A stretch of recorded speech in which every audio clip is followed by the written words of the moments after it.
Hi everybody, it is day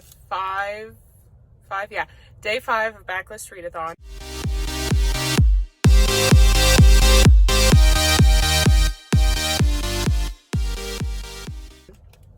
And I got myself some Starbucks that I'm almost done with. Yay. But, so I slept late today. I got 0 reading done. I just got to work. I'm in the parking garage.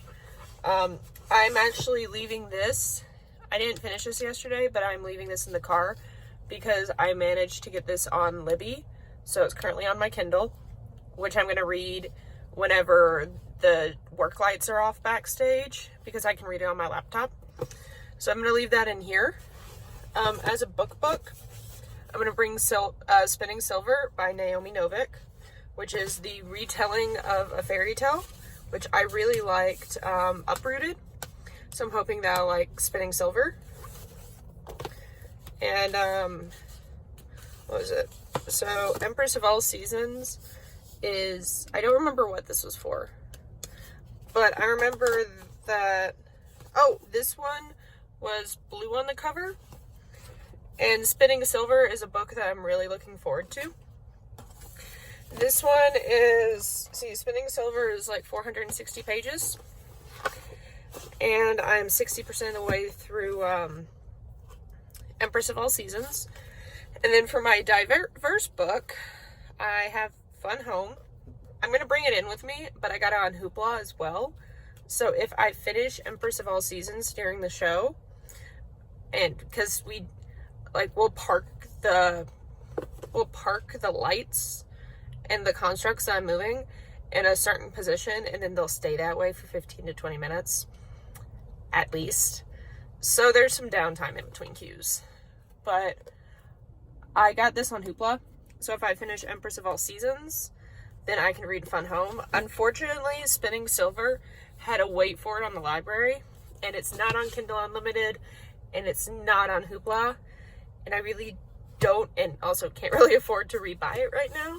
So this is just going to be what I'm reading whenever the work lights are up, or like I'm out in the hallway. But yeah, hopefully I will finish at least Empress of All Seasons and start and maybe finish a book today. Maybe start and finish Fun Home, which would be nice. Yeah, it's the last day of the 311 show. And yeah, tomorrow I'm supposed to load out Con Ag. I don't know if Con Ag's like this big tractor show, like agriculture equipment show, agriculture and construction equipment show. And I'm supposed to load that out tomorrow, but it got decreased by a day, so instead of ending tomorrow, it's ending today. So my call time for tomorrow currently is 5 p.m., but it might go to 8 a.m. I don't know. It just depends. I have a feeling it might stay the same because I haven't heard any different yet. But yeah. Woo. I don't think I'll get to it during this. I really wish that I could. I might start it and then just continue my vlogs until I finish it, which will probably cross into the Spring Into Readathon, which I don't think it counts as well, actually, they take a vacation to Derry, Maine. It might count. We're gonna count that as a vacation. It might count as a Spring Into Readathon book. But yeah, I'll try to check in with you guys at some point during like the rehearsal technical process if I get some time alone to myself in the catwalk so nobody stares crazily at me. Hopefully I'll post my vlogs at some point and they won't just live on my phone. Oops. Oh well. Bye!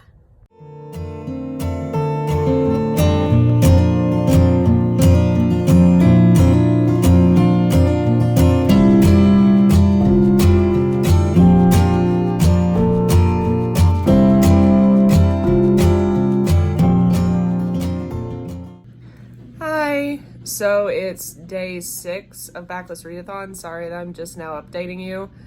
And also did an update last night. I didn't get out of work until like 3 a.m. last night. The guy that I came in to help ended up having a family emergency. So I basically forced him to leave to go to the hospital and be there. And because of that, I ended up running the show, which is fine. Like, the automation was totally fine. I think I reprogrammed a couple of things to help with timing, but it was fine. I think they made it slightly more complicated on the last day whenever they realized I was running it, because it oddly had more cues for the last day. But yeah, I ended up finishing Empress of All Seasons. The book's my car. I ended up finishing Empress of All Seasons. I really liked it until the end, which was really, really rushed, so I'm giving it 4 stars. It would have gotten 5 if it had wrapped up like it was going to be a series, and not just been like, here's the ending and here's a 2-page epilogue. Bam. Which it did, and it was very depressing. I haven't read anything today because I had work at 8 a.m., so I got like 2.5 hours of sleep before I had to go to work, which is why I look awful. And then I came home and had like a 7-hour nap. So it's like past 8 p.m. right now. And I still have to go back and 8 a.m. loadout. Eventually, I'll reach the point of unemployment like everybody else in my industry. So I have to work while it's there right now. But I'm going to try to at least get some into Spinning Silver by Naomi Novik. Hold on, I have the actual jacket here. Here you go. And this is my book that I'm most excited for. This was Book with Blue on the cover. But yeah, I'm gonna try to get into that. I will definitely finish Fun Home. That's in my car.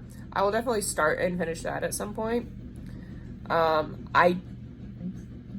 I'm not gonna get to Stephen King during this. At some point I'll read it. I'm already accepting defeat simply because it is not even possible for me to read Spinning Silver, Fun Home, and It, because It is a full, like, a 24-hour read, point blank. So I'll read that at some point. It'll be great. I also have a Book of the Month box. I'm currently cooking though, and I will do an unboxing for that in a little bit. And yeah, I'll see you guys after I eat dinner. Bye.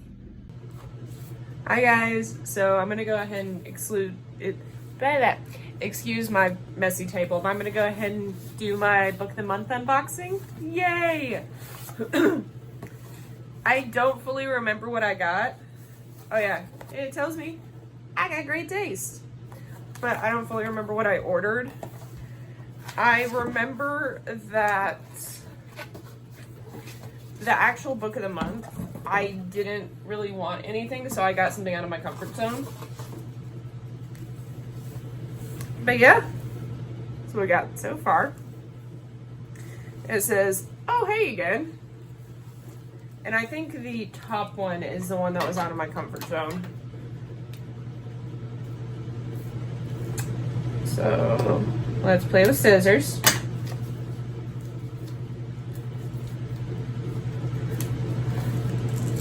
Ah! I am so tired, and having to like carefully undo the plastic wrap for this is not easy.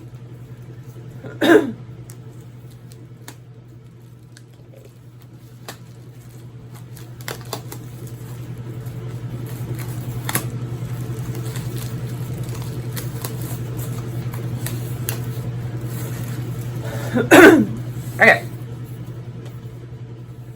So, like you guys saw before, there was the "Oh Hello Again" bookmark.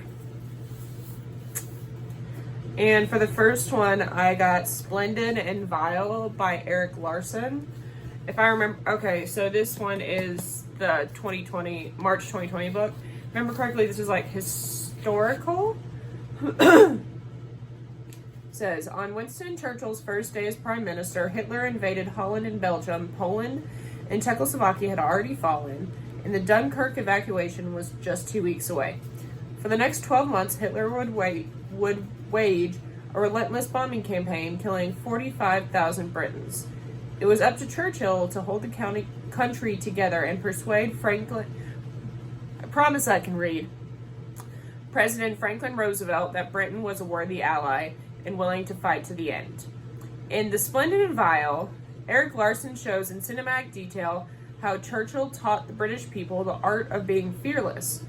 It is a story of political brinkmanship, but it is also an intimate domestic drama set against the backdrop of Churchill's prime ministerial country home, Chequers.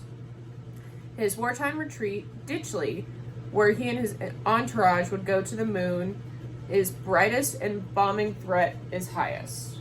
When the moon is brightest and the bombing threat is highest. And of course, 10 Downing Street in London, which I've actually been to, and it was kind of cool.